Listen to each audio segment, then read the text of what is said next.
we measured tobacco, or my dad did. I remember carrying that. It was a spool about that big around on about a 3-foot long post. It was a metal measuring tape. And we'd go measure those tobacco patches and all that. And every time you came out of a tobacco patch, we had to take formaldehyde and wash that metal tape with it. So the next person's tobacco patch that you went in, you didn't take one of those diseases that the other patch may have had. So we always kept a jar of formaldehyde in the car. That's the stinkingest stuff. Wow. Yeah. It really was. Yeah. But, we measured tobacco all over Jones's Cove, Webb's Creek. That was our my grandpa's place, Bryce Orby on Dudley. Yeah, we measured tobacco out that way, and at that time, if you had more than you were allotted, we had to cut it down. Right. Yeah. Yeah. Yeah. I remember Grandpa had to cut some down, and that was just horrible to him to have to cut down 8 or 10 plants.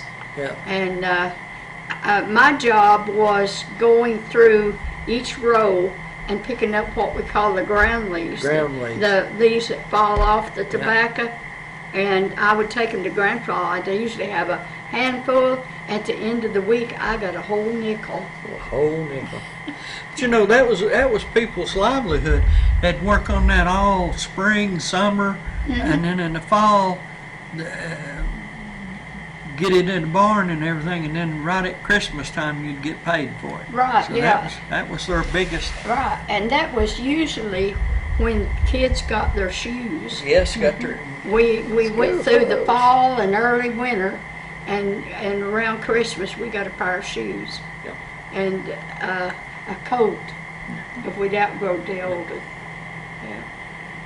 I remember I had those black and white shoes, and I hated them things.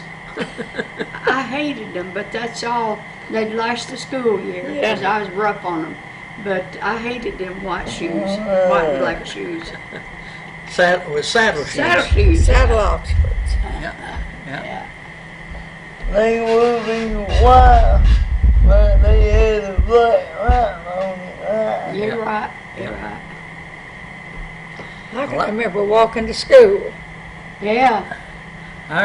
My shoes always was, because Dad was always with sports and everything, we always got Chuck Connors, those tennis shoes. I wore them more than anything else. Yeah. You'd get rifleman? No. They were sports. Chuck Connors. Is it not Chuck Connors? What are they? Chuck or something? Chuck? What do you call those? Converse, Chuck something. Converse. Yeah, the Converse, but they got Chuck something. I thought it was Norris.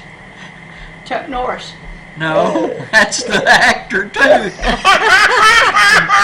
It's not Chuck Connor. It's Anyway, one of them are actors. it was basketball shoes. Okay.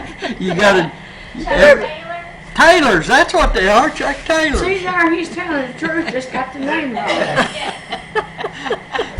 Chuck Taylors. That's what they were. But you'd get a new pair when basketball season started. So you wore your old pair then, and then every year you just rotated. You got a new pair of Chuck Taylors.